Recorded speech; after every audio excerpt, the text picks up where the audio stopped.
Start है? Okay, तो हम लोग आज क्या जानेंगे? ब्रांचेज ऑफ बायोलॉजी, यानी बायोलॉजी की शाखाओं के बारे में जानेंगे कि जो आपके एग्जामिनेशन में पक्का पक्की 1 नंबर का तो मुख्य पूछेगा ही पूछेगा, ठीक है।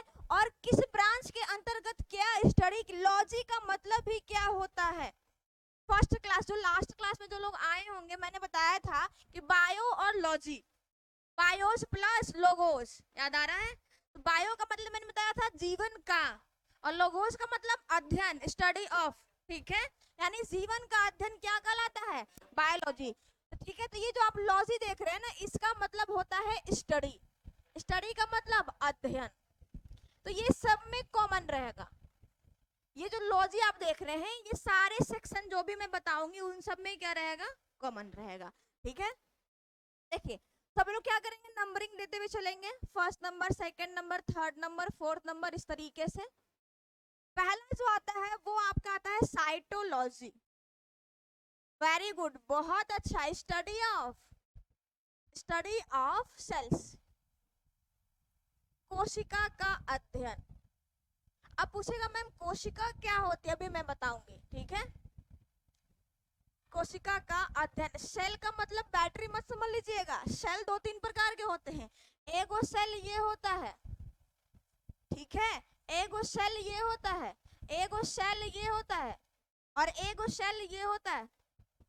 इंग्लिश जो पढ़ेंगे उनके लिए स्टडी ऑफ सेल, तो मैंने क्या लिखा है? CELL, ठीक है, CELL।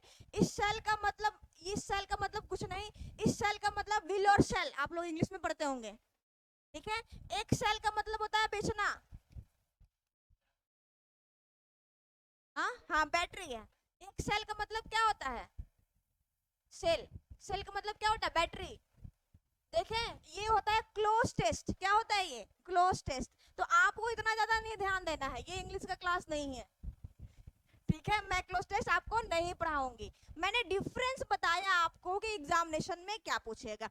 अब हिंदी में इसको बोलते हैं साइटोलॉजी, जो आप देख रहे हैं, तो आप साइटोलॉजी देख रहे हैं, इसको हिंदी में बोलते हैं कोशिका विज्ञान। और आपका पहला चैप्टर भी यही होगा, क्या होगा? कोशिका विज्ञान, साइटोलॉजी ही आपका फर्स्ट लेसन होगा। अब आपके एग्जाम में कैसे पूछेगा, मैं आपको एक क्वेश्चन बता रही हूँ, फॉर्मेट जिसको आप पढ़ के समझ सकते हैं। आपके एग्जाम में पूछेगा कोशिका का अध्ययन क्या कहलाता है, देखिएगा बहुत आराम से। कोशिका का अध्ययन, अध्ययन कहा जाता है, देखिएगा कभी भी हिंदी में लिख के नहीं आएगा कोशिका विज्ञान, ठीक है। जब भी आएगा वो आपका फर्स्ट जो है इंग्लिश में ही आएगा। पहला लिख दिया, मान लीजिए माइकोलॉजी, नहीं तो ये ऐसे नहीं लिखेगा, ऐसे लिखेगा, पता है कैसे लिखेगा? ऐसे, माइकोलॉजी, हाँ ऐसे लिख के आएगा। साइटोलॉजी, ठीक है, हिमेटोलॉजी, या हाइड्रोलॉजी, कुछ भी लिख सकता है वो आपके ऑप्शन में। आपको ऑप्शन से कोई मतलब नहीं है, आपको क्या मतलब है? आंसर से मतलब है। बताएंगे आप लोग पीछे में क्या होगा इसका आंसर, आप लोग नहीं बोलेंगे, आगे वाले स्टूडेंट, पीछे वाले बताएंगे क्या होगा। हाँ तेज से बोलिए, बहुत से बता रहे हैं, क्या होगा? साइटोलॉजी, यानी option number B correct answer होगा। यानी जो आंसर है ये आपका साइटोलॉजी, ऐसे ही लिख के आएगा, ठीक है। या लिख के आएगा कि ये आपका जो कोशिका देख रहे हैं, ऐसे भी लिख के आएगा सेल, ठीक है। सेल का अध्ययन क्या कहलाता है, समझ में आ रही है बात? तो इस प्रकार से आपके एग्जाम में क्वेश्चन पूछेगा। अभी ऐसे ही बहुत सारे ब्रांचेस के बारे में हम लोग जानेंगे। अब जानिएगा सेल्स होता क्या। सभी सजीवों की सबसे छोटी जो यूनिट होती है, इकाई होती है, ठीक है, सबसे स्मॉलेस्ट यूनिट क्या होती है? कोशिका होती है, सेल होती है। और सेल से भी छोटी एक चीज और होती है, मॉलिक्यूल्स। केमिस्ट्री में आप लोग पढ़े हैं ना, नाभिक कैसे बनता है? प्रोटॉन और न्यूट्रॉन। अणु और परमाणु के बारे में मैंने बताया था ना, एटम और मॉलिक्यूल्स।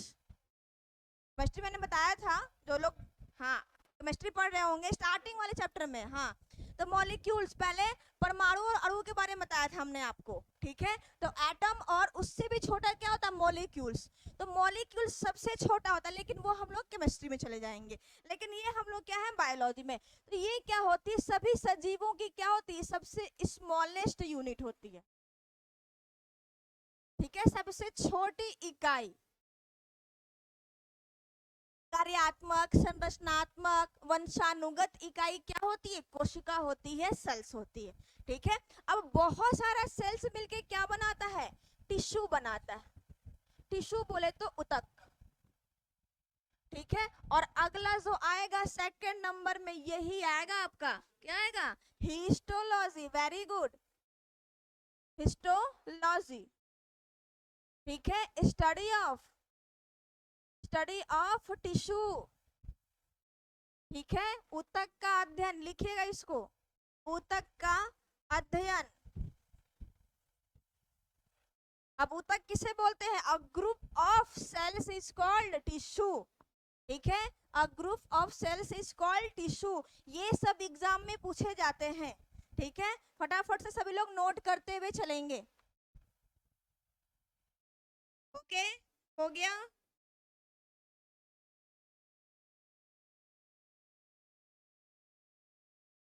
आ जाइए।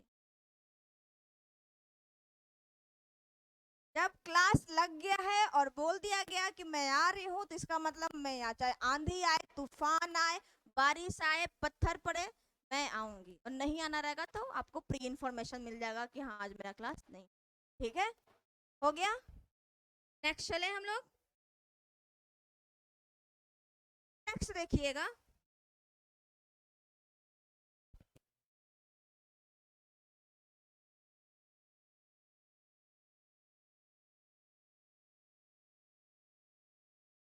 चलिए नेक्स्ट चले। अगला लिखिएगा 3 नंबर में, 3 नंबर में लिखिएगा फाइकोलॉजी, फाइकोलॉजी। और इसी के साथ में आपको एक याद रखना है, माइकोलॉजी। अभी तो ये आपको बड़ा मजा आ रहा होगा याद करने में, लेकिन जब एक जैसा टर्म आएगा ना, जब मिलता जुलता हुआ नाम, तब वहां पे आपको परेशान करेगा। अभी तो इजली याद हो जाएगा, तो ऊपर से जो 5-6 आएंगे आपको, वो सब क्या होंगे, ब्रांचेस काफी आसान है याद करना। देखिए, माइकोलॉजी किसको कहा जाता है, स्टडी ऑफ फंगी। हाँ, स्टडी ऑफ फंगी। बहुत लोग इसको फंजी भी पढ़ते हैं, लेकिन ये फंगी ही होता है। कवक का अध्ययन, कवक का अध्ययन, ठीक है, माइकोलॉजी। और यहीं पर आ जाएगा स्टडी ऑफ अलगी। हाँ नेक्स्ट, ये क्या है ऊपर में, शैवालों का अध्ययन। अब पूछेगा मैम ये क्या होता है, इनके बारे में हम लोग आगे चर्चा करेंगे। जब ये लेसन आपका खत्म होगा तो हम लोग साइटोलॉजी पढ़ेंगे, उसके बाद ही हम लोग फिर क्या पढ़ेंगे, ये क्या बोलते हैं, हिस्टोलॉजी पढ़ेंगे, ठीक है। उसके बाद जब हम लोग क्लासिफिकेशंस पढ़ेंगे दोस्त, तो वहां पे हम लोग क्या पढ़ेंगे, कवक और शैवाल की स्टडी करेंगे, कितने प्रकार के होते हैं, किस क्लास में आते हैं, ठीक है। यानी क्लासिफिकेशंस ऑफ प्लांट किंगडम में हम लोग इसका चर्चा करेंगे। समझ में आ रहा है, इन दोनों में बस यही अंतर होता है शैवाल और कवक में। ये क्या होते हैं, ये यूनिसेलुलर होते हैं, एक कोशिकीय प्लांट्स होते हैं। और आपने देखा होगा काई, अभी बरसात का दिन है, अभी जनरली आपको हर जगह काई दिखता होगा, हरे हरे रंग का, पानी वाले एरिया में, ठीक है। तो वो क्या होता है, आए? वो क्या होता है, वो शैवाल ही होता है, ठीक है, अलगी ही होता है। और कवक क्या होता है, ब्रेड भुआ जाता है जब, आप लोग की लैंग्वेज में वो बोलते फफूंदी पड़ जाना। ब्रेड जब आप, गर्मी का मौसम है, अगर 5-6 दिन रख दीजिएगा एक्सपायरी डेट से ज्यादा, उसमें व्हाइट व्हाइट रंग का कुछ पड़ जाता है, वो पौधा ही हो जाता है, ठीक है, ब्लैक व्हाइट मिक्स हो जाता है, भुआ जाता है, ठीक है। लोग जनरली इस लैंग्वेज का प्रयोग करते हैं। वो क्या होता है, कवक ही होता है। समझ में आ रहा है बात, ठीक है।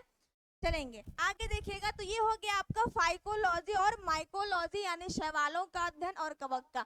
इसमें खास विशेषता अंतर ये होता है, कवक में क्लोरोफिल नहीं पाया जाता है, क्लोरोफिल नहीं पाया जाता है। ये सब मैं आगे लिखवाऊंगी, बस आपको समझने के लिए मैंने बता दिया। और इसमें क्या होती है, क्लोरोफिल, क्लोरोफिल पाई जाती है। और शैवाल कई प्रकार का होता है, हरा शैवाल, भूरा शैवाल, लाल शैवाल, ठीक है। उन सब की चर्चा हम लोग आगे चलेंगे, क्यों वो लाल होता है, क्यों वो भूरा होता है, ठीक है। इन सब की हम लोग चर्चा करेंगे।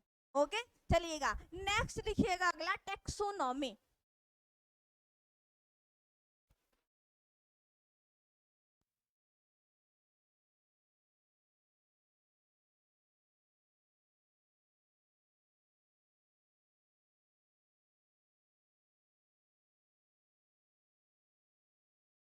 हर बार अपडेटेड मिलेगा आपको, फिर है। अगला क्या है, टैक्सोनॉमी। टैक्सोनॉमी वर्गीकरण का अध्ययन, वर्गीकरण का अध्ययन। आप में से कोई बताएंगे फादर ऑफ टैक्सोनॉमी किसे कहा जाता है? हाँ, नो, हाँ, नो। तो आनुवांशिकी के जनक है, इनका नाम आपने, मॉडर्न आनुवांशिकी के जनक आएंगे टीएच मॉर्गन, क्लियर है। वो सब बताऊंगी मैं जब जेनेटिक्स पढ़ाऊंगी तब। इसमें आएंगे वर्गीकरण का अध्ययन टैक्सोनॉमी में करते हैं। और पहली बार क्लासिफिकेशन किसने किया था? कैरोलस लिनियस ने। मन में आ रहा था लेकिन मुंह पर नहीं आ रहा था, है ना। ऐसे ही होता है, खैर कोई बात नहीं, आपको याद है, ये बहुत अच्छी बात है, एग्जामिनेशन में ऑप्शन में सामने रहता है, ठीक है। फादर ऑफ टैक्सोनॉमी या टैक्सिकोनॉमी भी बोलते हैं इसको, हालांकि टैक्सिकोनॉमी किसको, पॉइजन का अध्ययन को बोलते हैं, लेकिन आप टैक्सोनॉमी याद रखिएगा। Father of classification is called Carolus Linnaeus. और इन्होंने ही द्विनाम पद्धति के बारे में बताया। द्विनाम पद्धति, अब पूछेगा मैम ये द्विनाम पद्धति क्या होता है? बाइनोमियल नोमेनक्लेचर, ठीक है। ये क्या होता है? ये आपको ज्यादा मोटा नहीं ना दिख रहा है, सब सही दिख रहा है ना? मैं इसको थोड़ा पतला कर दूं क्या?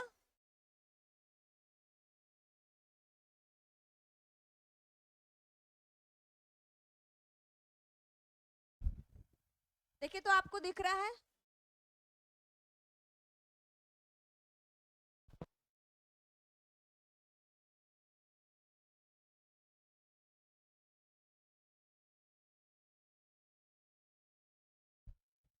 चलिए, बाइनोमियल नोमेनक्लेचर, ठीक है, या यूं बोल दें। अगला आप एक काम कीजिए, नोट बनाइए। उतना तक लिखने के बाद आप क्या कीजिए, नोट बनाइए, note.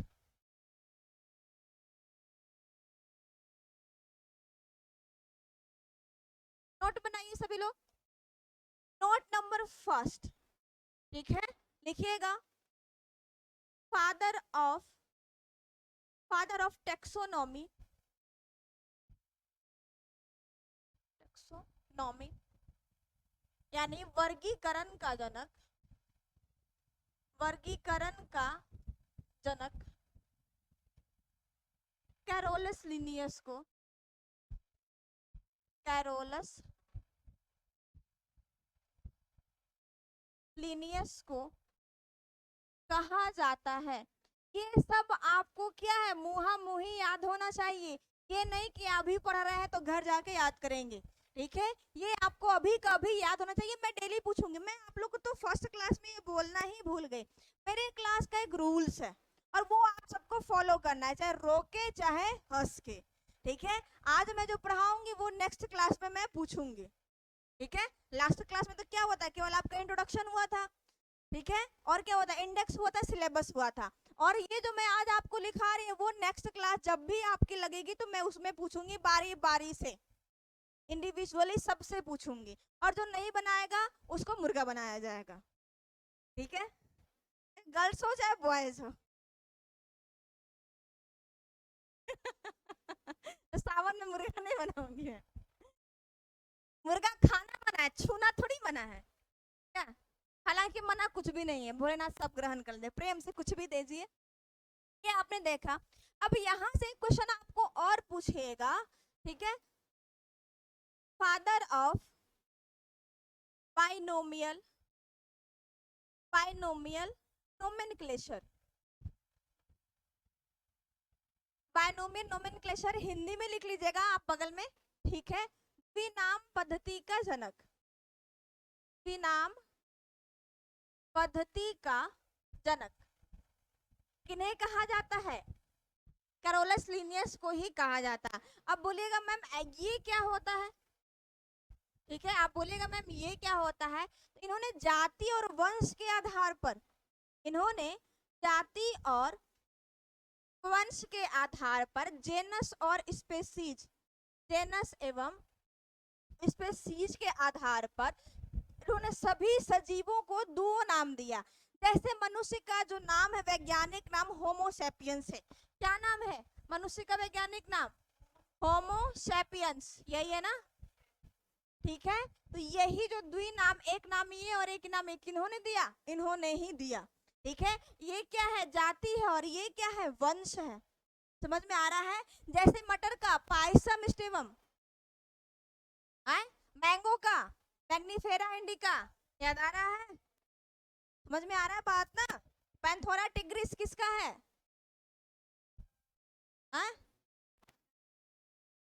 Yes, very good, Rana टिग्री ना, अभी अभी जो टटरा था, हाँ यस, मेढक का, ठीक है, क्लियर है। तो हम लोग ये जो पढ़ते हैं दो दो नाम, वो दो नाम किसने दिया था? कैरोलस लिनियस ने सबका अलग अलग नाम दिया था, ठीक है। इसकी चर्चा हम लोग आगे भी करते रहेंगे। पहले आप इतना लिख लीजिए, नोट, नोट हो जाएगा तो हम लोग आगे चलेंगे। पहले आप आराम से लिख लीजिए, क्या बचा हुआ है? हाँ, अब यहाँ से आपकी जो कहानी है वो शुरू होगी, ठीक है। यहाँ से असली कहानी शुरू होगी आपकी। लिख लीजिए सभी लोग, तो छोड़िए नहीं, इतनी अच्छी चीजें आपको फिर जल्दी। हाँ, बाइनोमियल नोमेनक्लेचर,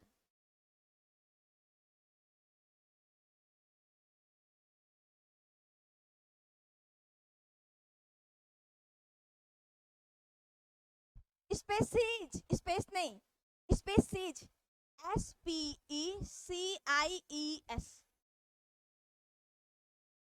और जेनस GENUS, जीनियस नहीं है, ठीक है, जेनस है, जेनस, जीनियस में IOUS होता है, ठीक है।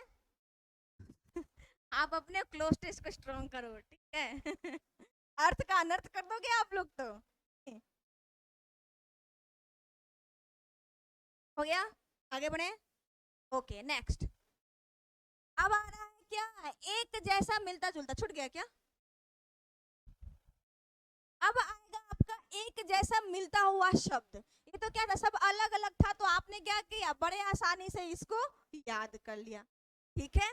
अभी आपने क्या पढ़ा था? हिस्टोलॉजी, ठीक है। एक आएगा आपका हिमेटोलॉजी, एक आएगा हर्पेटोलॉजी। तब आप कहिएगा मैम अब क्या होगा? घबराइए नहीं, मैं हूं ना, ठीक है। बहुत सारा चीज आएगा, ठीक है। हो गया, हो गया, चलिए, आपका हो गया ना, क्यों लिख रहे थे? चलिए नेक्स्ट, इसको साथ में लिखिएगा, एक जगह लिखिएगा, जो भी नंबरिंग हो मुझे याद नहीं। एक लिखिएगा हीपैटोलॉजी, एक लिखिएगा हीमेटोलॉजी। देखिए सबका अलग अलग अर्थ है, यहाँ पर हीमेटो हो और यहाँ पर हीपैटो है, और एक आएगा हर्पेटोलॉजी। अब यही सब आपके एग्जाम में क्या करेगा? आपको दिक्कत करेगा। यहाँ पर आ रहा है हर्पेटोलॉजी, ठीक है। जिनको दिक्कत होगा वो हिंदी में ऐसे लिख लेंगे, हर्पेटोलॉजी। ये क्या है? हीमेटोलॉजी,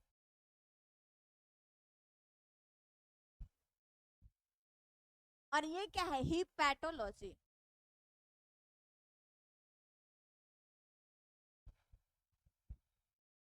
ठीक है। अब सुनिएगा, ये जो आप हर्पेटोलॉजी देख रहे हैं, ये है सरीसृपों का अध्ययन। क्या है? रेप्टाइल, जो रेंगने वाले होते सरीसृप। कौन आता है सरीसृप के अंतर्गत? सांप और छिपकली और स्नेल। स्नेल घोंघा चलता है, वो सब क्लास अलग है। हाँ, वो सब जो आप बोले ना घोंघा, वो आएगा मोलास्का संघ में, वो मैल्कोलॉजी के अंतर्गत आएगा, इसमें नहीं आएगा। ठीक है, जब एनिमल किंगडम पढ़ाऊंगी तो वहां बताऊंगी। और आप जो बोल रहे केचुआ, वो एनिलिडा संघ का है। ठीक है, वो इसका नहीं है। समझ में आ रहा है बात? देखिए, रेंगने वाले आपका आएगा क्रोकोडाइल, मगरमच्छ, घड़ियाल, ठीक है, सांप, गिरगिट, और एक और होता है जो फूकता है तो जल जाता है, क्या बोलते हैं उसको? क्या बोलते हैं, मुझे भी नाम नहीं याद आ रहा है। तो बोलते हैं फूकता है तो जल जाता है। ठीक है, तो वो क्या होता है?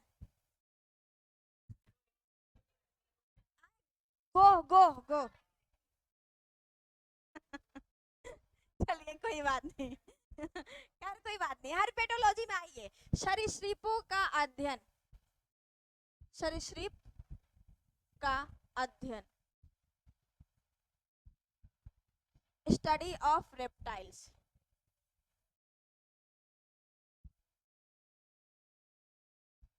ठीक है, अगला देख रहे हैं हिमेटोलॉजी, ब्लड का अध्ययन, ब्लड का अध्ययन। एक आप देख रहे हैं हिपैटोलॉजी, इसको क्या पढ़ेंगे? हिपैटोलॉजी। ये होगा study of liver, study of liver, यकृत का अध्ययन, यकृत का अध्ययन। अब आपको याद कैसे करना है, आपको मैं एक ट्रिक दे रही हूँ। ये जो आप देख रहे हैं ना हिपैटोलॉजी, यहाँ से जो हिपैट है ना, ये जो आप देख रहे हैं, ये आया है, जो लीवर होता है ना, यकृत, यकृत बना होता है हिपैटिक सेल से। किससे बना होता है? हमारे जो बॉडी के अंतर्गत जो यकृत है, लीवर है, ठीक है, ये किससे बना होता है? तो ये हिपैटिक सेल से बना होता है। हमारा जो यकृत होता है, यकृत, वो किससे बना होता है? हिपैटिक सेल से बना होता है। यहीं से ये बन गया है हिपैटोलॉजी, यानी यकृत का अध्ययन। समझ में आ रहा है बात? और ये आपको याद नहीं चाहिए, क्योंकि आप लोग ब्लड वगैरह टेस्ट करवाते हैं तो वहां पर रिपोर्ट में लिखा रहता है, कभी भी आप पढ़िएगा तो आपको आसानी से वहां पर देखने को मिल जाएगा। समझ में आ रहा है सभी को? क्लियर है? लिख लीजिए फटाक से, फिर हम लोग नेक्स्ट चलेंगे। ऐसे ही आएगा, अब मिलते जुलते नामों से सावधान। क्या होगा? मिलते जुलते नामों से सावधान, ऐसे ही आएगा मिलता जुलता नाम। पीछे में हो गया है, पीछे में आप लोग जल्दी जल्दी हाथ बढ़ाने का कोशिश कीजिए, धीमे धीमे लिखिएगा तो कैसे काम चलेगा। यहाँ पर मक्खी भी शाम को परेशान करने लगेगी। फिर मेरे साथ साथ लिखा कीजिए, जब मैं समझाऊं तब रुका कीजिए। नेक्स्ट, अगला लिखिएगा।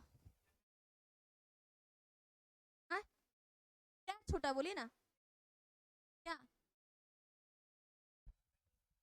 फटाफट लिखिए, जल्दी लिखिए, जल्दी लिखिए, जल्दी लिखिए।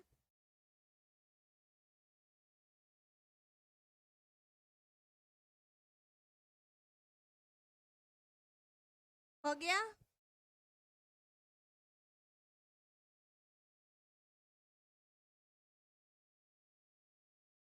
आपने क्या पढ़ा? सरीसृप पढ़ा, स्टडी ऑफ रेप्टाइल्स, सरीसृप पढ़ा, ठीक है। तो स्तनधारी,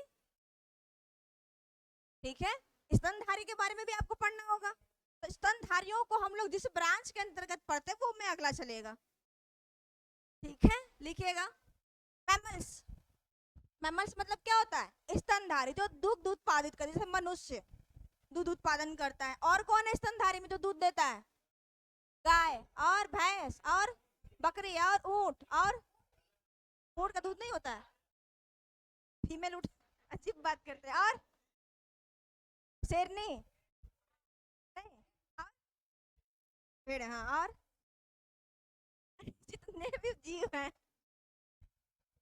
शिक्षा वो शेरनी का दूध है जो जितना पिएगा उतना ही दहाड़ेगा। ठीक है, ये तो सुना है ना, दहाड़ दिए आप लोग तो मेरे शेर शेरनी है ही जी। नेक्स्ट लिखिएगा। देखिए पहले तो आप पढ़ी जानिए, शब्दों से समझिएगा। मैमल्स मतलब होता है, मैमल्स का मतलब होता है स्तनधारी। क्या होता है? स्तनधारी। तो मैमलोलॉजी हो जाएगा, क्या हो जाएगा?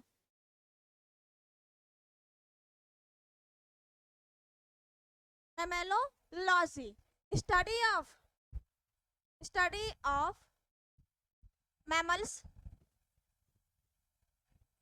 यानी स्तनधारी। लिखे तो बात नहीं कीजिएगा, नहीं फिर मैं रुकूंगी नहीं। आप लोग बात करते हैं बहुत, कीप साइलेंट। स्तनधारियों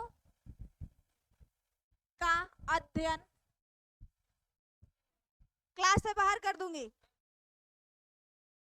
हाँ, मैमलोलॉजी, एल डबल एल, ठीक है। अब आएगा मैलकोलॉजी, समझ में आ रहा है बात? एक आएगा मैलकोलॉजी और एक आएगा मिर्मिकोलॉजी।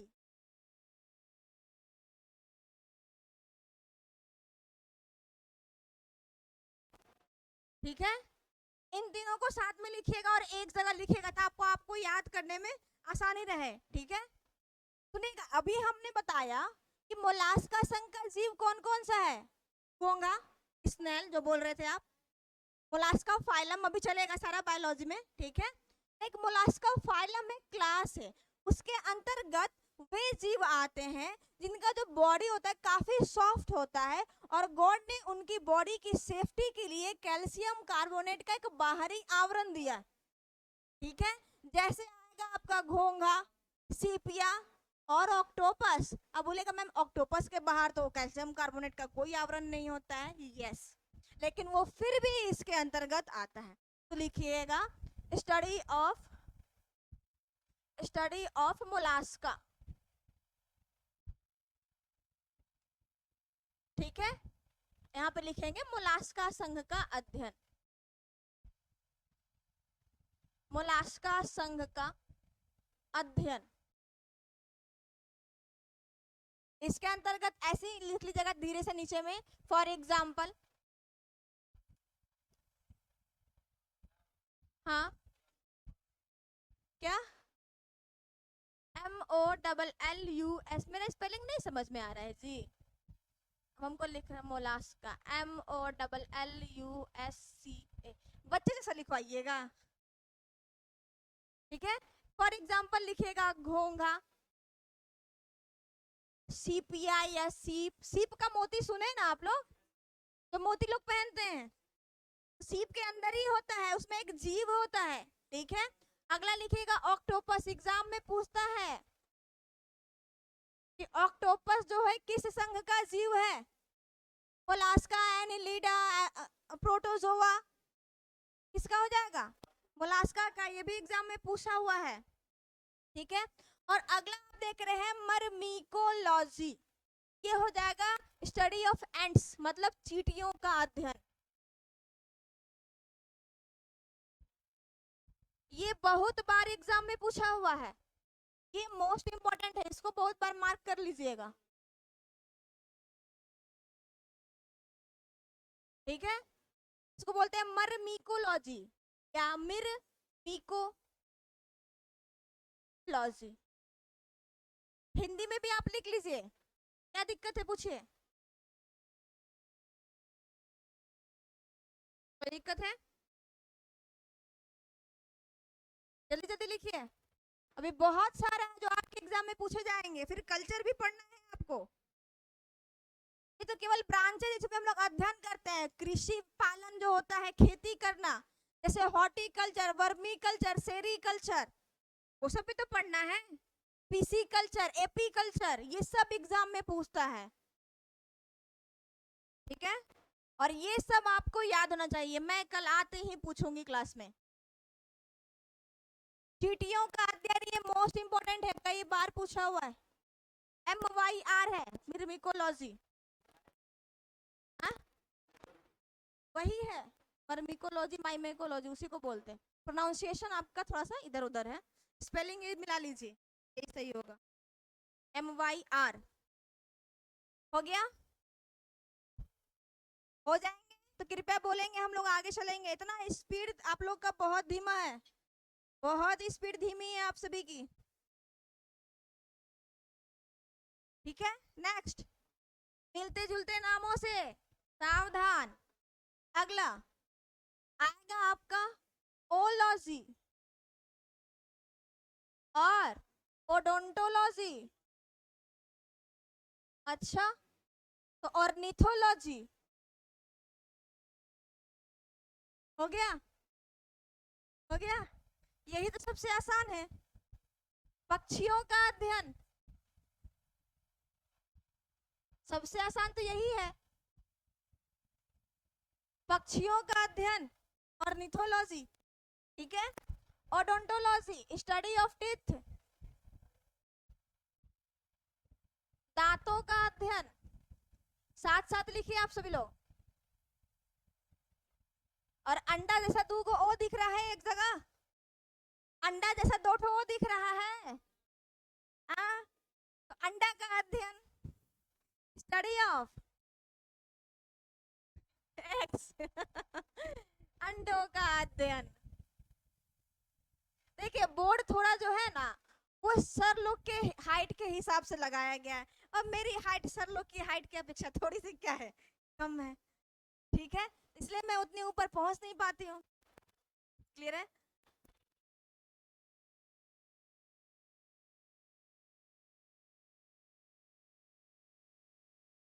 जो भी स्टूडेंट मुझे ऑनलाइन देख पा रहे हैं वो सभी लोग एक बार इस वीडियो को लाइक करेंगे, सब्सक्राइब करेंगे चैनल को, और अपने सारे फ्रेंड सर्किल में इसको जरूर से जरूर शेयर करेंगे, और कमेंट करना तो बिल्कुल भी नहीं भूलेंगे।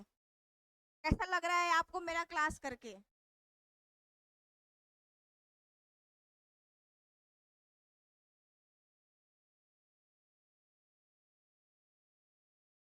ये हो गया, चलिए इसको बढ़ाते रहते हैं ऊपर में। ठीक है, क्लियर है? ऐसे जल्दी होगा। नेक्स्ट देखिएगा, दो ठो और साथ में, एक लिखिएगा डेंडोक्राइनोलॉजी, ठीक है, और एक लिखिएगा जेरेंटोलॉजी, ये मोस्ट इंपॉर्टेंट है, ये दोनों अलग अलग है, जेरेंटोलॉजी और डेंडोक्राइनोलॉजी। जेरेंटो हो गया है ना, हो गया ना, ठीक है कोई बात नहीं, आप नीचे लिखिए, अगला लिखिएगा डेंडोक्राइनोलॉजी और जेरेंटोलॉजी। जेरेंटोलॉजी के अंतर्गत वृद्धावस्था का अध्ययन, वृद्धावस्था का अध्ययन। जो लोग बूढ़े होते हैं ना, खासकर दादी नानी से पूछेगा कि दादी तुम्हारा कितना उम्र है, तो बोलते हैं अभी तो हम 16 साल के। नहीं, भले उनका उम्र 70-80 हो रहा है, बोलेंगे हम बुढ़ी हो गए हैं, अभी हम क्या हैं, 16 साल के हैं, 20 साल के हैं। कोई भी तो बोला रुको दादी रुको, जेरेंटोलॉजी के अंतर्गत तुम्हारा मैं अध्ययन करती हूँ और तुम्हारा असली उम्र पता लगाती हूँ। समझ में आया बात? लड़कियां तो खास कर और अपना एज छुपाएंगी। लड़कियों से पूछेगा या एक्टर एक्ट्रेस से पूछेगा कि मैम आपका एज क्या हो रहा है, ma'am ma'am ma'am please please please आपका एज क्या हो रहा है, तो बोलेगी मैं तो अभी 24 बरस की हूँ, मैं तो अभी 17 बरस की हूँ, 17 बरस की बाली उम्र की हूँ। एग्जाम में मेरा उम्र थोड़ी पूछेगा कि आपकी मैडम का एज क्या था, जो पूछेगा वो पढ़िए ना।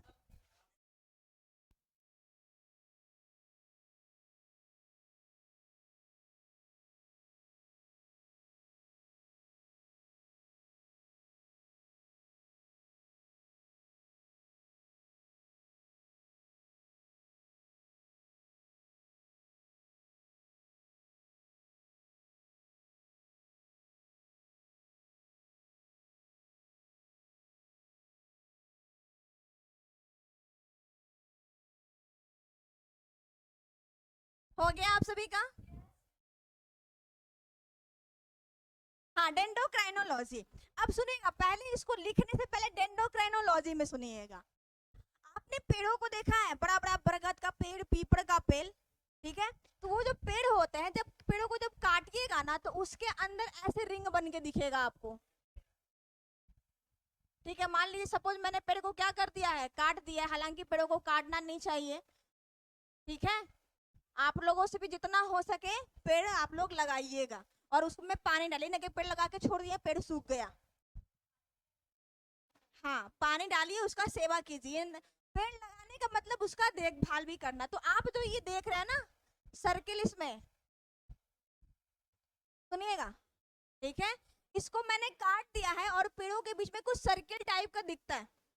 तो ये जो सर्किल जो आप देख रहे हैं ये 1 साल में 1 ठो आता है। तो मान लीजिए इसमें 10 ठो सर्कल है, तो ये पेड़ जो है ये 10 साल पुराना होगा। मतलब वार्षिक वलय होता है, मतलब साल भर में ये एक रिंग बन के तैयार हो जाते, मतलब 1000 साल पुराना तो 1000 रिंग रहेगा, एकदम मोटा वृक्ष रहेगा। 100 साल पुराना तो एकदम 100 ठो रिंग रहेगा। ठीक है, तो अब आप उसको बैठ के गिन तो पाइएगा नहीं, उसको जो गिनते हैं वो इस लॉजिक के अंतर्गत डेंड्रोक्राइनोलॉजी, यानी आप यहाँ पे लिखिएगा पेड़ों के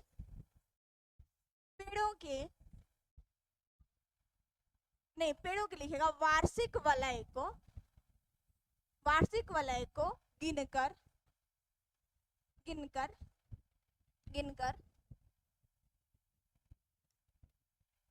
पेड़ों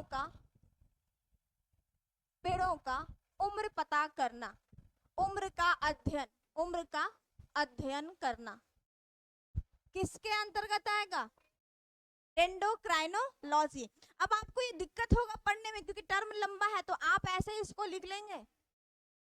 ठीक है, क्या करेंगे, लिखेंगे ऐसे डेंड्रोक्राइनोलॉजी।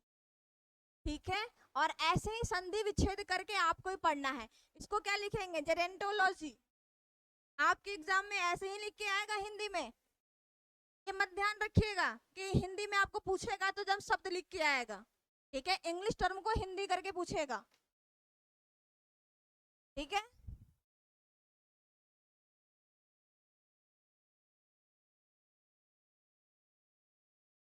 नेक्स्ट आगे चलिएगा, लिखते रहिए इसको, आगे चलेंगे। एक आता है आपका, दोनों साथ में लिखिएगा, एक आएगा आपका पेडोलॉजी और एक आएगा पेट्रोलॉजी। एक जैसे नाम है, एक क्या है, पेट्रोलॉजी, और ये क्या है, पेडोलॉजी। देखिए पेडोलॉजी मतलब स्टडी ऑफ सॉइल, ठीक है, मृदा या मिट्टी का अध्ययन। ठीक है, पेट्रोलॉजी में होता है स्टडी ऑफ रॉक। ठीक है, चट्टानों का अध्ययन। अब याद कैसे करना है इसको, चट्टान के नीचे क्या पाया जाता है, पेट्रोल पाया जाता है, आ? खनिज भी पाया जाता है। पेट्रोल कहाँ से प्राप्त होता है, जमीन के अंदर से तो प्राप्त होता है ना। तो आप इस तरीके से याद कर लेंगे। ठीक है, चट्टानों का अध्ययन। ठीक है, और चट्टानों का अध्ययन जो है, हम लोग जमीन के नीचे से क्या मिलता है, जीवाश्म मिलता है, जीवाश्म में तो पेट्रोल बनता है। तो जीवाश्मों का अध्ययन जो होता है, ठीक है, स्टडी ऑफ फॉसिल्स, उसको हम लोग किसके थ्रू करते हैं, किसके द्वारा करते हैं, हाँ तो बताएंगे। कार्बन डेटिंग विधि का नाम सुना है आप सभी ने, हाँ नहीं सुना है तो आज सुन लीजिए, सुनिएगा। पहले तो 2 बातें जानिएगा, पत्थर का दूसरा है और उसका दूसरा है। आपको नोट बना के मैं पहले लिखेगा नोट, इसी के नीचे नोट नंबर फर्स्ट, जो चट्टान देख रहे हैं ना, चट्टानों का एज लिखेगा, चट्टानों या चट्टान लिखिए, चट्टान, चट्टान भवन, ठीक है, इमारत, घर, मिट्टी, सॉरी मिट्टी नहीं, मूर्ति। घर का मतलब तो हो ही गया घर, मूर्ति, इन सभी का उम्र कैसे पता करते, किस विधि के द्वारा, कार्बन डेटिंग नहीं, यूरेनियम डेटिंग। ठीक है, यूरेनियम डेटिंग विधि के द्वारा। और हाँ 25 नहीं 35 चाहे 38, ठीक है। सुनिएगा हम लोग क्या बात कर रहे हैं, इसकी बात कर रहे हैं। सुनिएगा इन सभी का उम्र पता करने के लिए, लिखते चलिए, करने के लिए इसको बोल्ड कीजिएगा। यूरेनियम,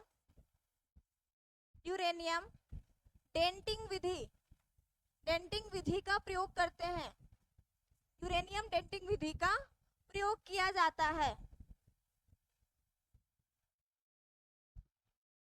और सेकंड नंबर में लिखिएगा जीवाश्मों का पता करने के लिए, जीवाश्मों का पता लगाने के लिए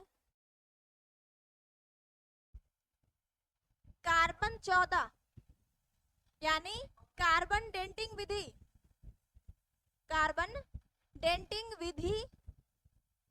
का प्रयोग करते हैं, कार्बन 13, कार्बन 12 और कार्बन 14, ये सब कार्बन के आइसोटोप मैंने बताया था केमिस्ट्री में। कार्बन 12, कार्बन 13 और कार्बन 14 ये सब आइसोटोप होता है कार्बन के, ठीक है। जो हम लोग जीवाश्मों का फोसिल्स के बारे में जो हम लोग पता लगाते हैं वो कार्बन डेंटिंग विधि यानी कार्बन 14 के द्वारा लगाया जाता है, ठीक है। देखिए जल्दी जल्दी खत्म होने वाला है ये टॉपिक। जो जो मुख्य है तो बहुत सारे दोस्त, लेकिन जो जो मुख्य है वो आप लिख लीजिए, आपके एग्जाम में काफी हेल्पफुल होगा।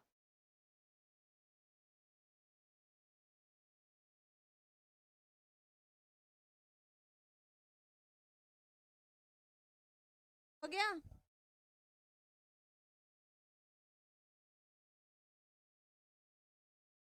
एक लिखिएगा, बहुत ही इंपॉर्टेंट है।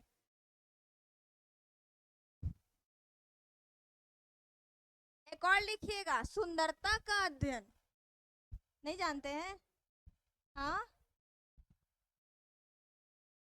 एक लिखिएगा अलग से, कैलोलॉजी, सुंदरता का अध्ययन, ये मोस्ट इंपॉर्टेंट है, कई बार एग्जाम में पूछा है। सुंदरता का अध्ययन। जीवाश्मों का अध्ययन लिखे हैं कि नहीं? कहाँ लिखे हैं मेरे? ये तो हम लोग प्रोसेस लिखे हैं ना, ब्रांच कहाँ लिखे हैं हम लोगों ने? लिखेगा पैलेंटोलॉजी, जीवाश्मों का अध्ययन। ऊपर लिख लीजिए, कोई दिक्कत नहीं, आपका मन। जीवाश्मों का अध्ययन, ठीक है। इसके बाद अगला आप हेडिंग बना के लिखिएगा न्यूरोलॉजी, नर्वस सिस्टम का अध्ययन, ठीक है। तंत्रिका तंत्र का अध्ययन, तंत्र का अध्ययन, ठीक है। समझ में आ रहा है बात सभी को? क्लियर है? ऑस्टियोलॉजी, ऑस्टियोलॉजी हड्डियों का अध्ययन,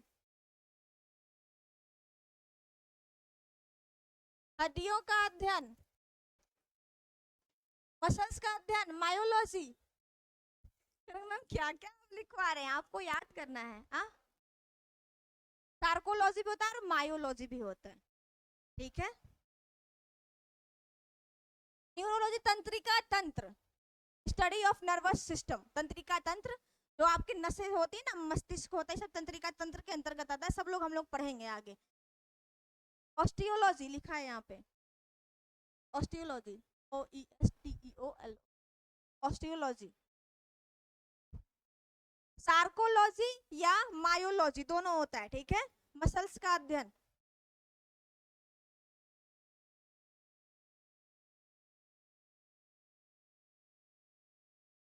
सेरोलॉजी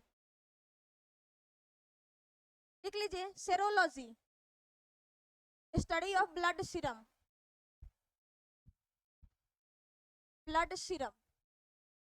एक क्या था, सार्कोलॉजी, और इसी में साथ एक और लिख लीजिएगा मायोलॉजी, दोनों ही होता है, दोनों एग्जाम में पूछ सकता है।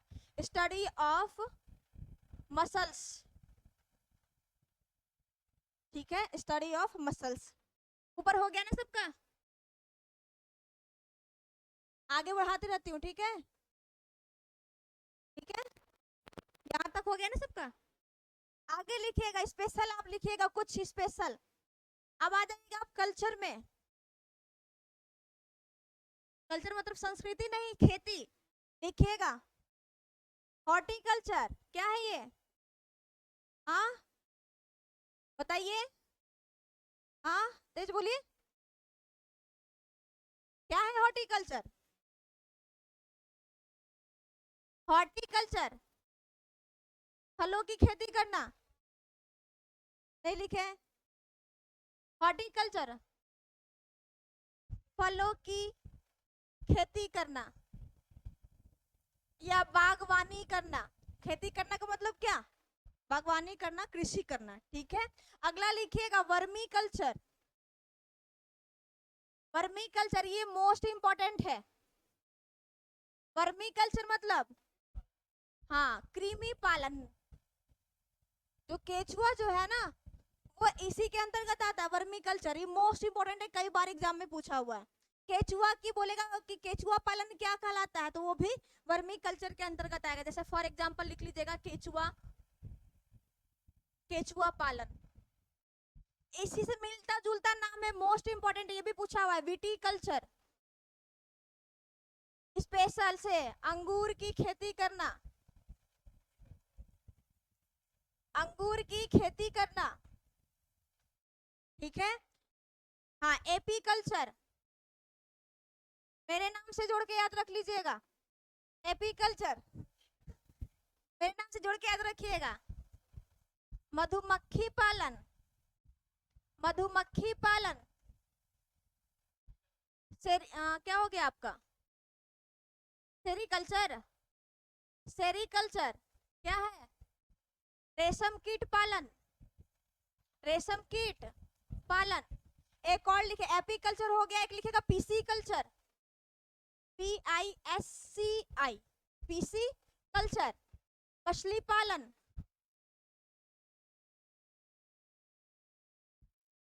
ठीक है, हो गया।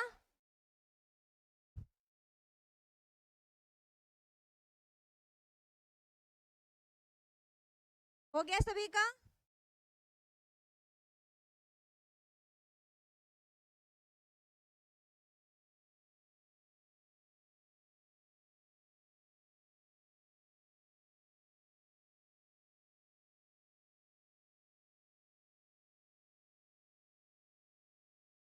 अब फूलों की खेती करना,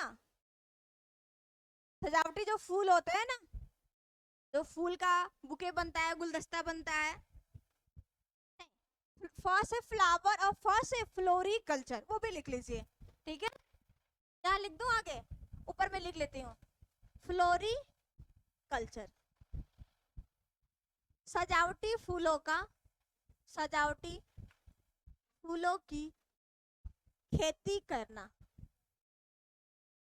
ठीक है, तो मेरे फ्रेंड्स आज इतना ही है, और नेक्स्ट सेशन में हम लोग साइटोलॉजी पढ़ेंगे।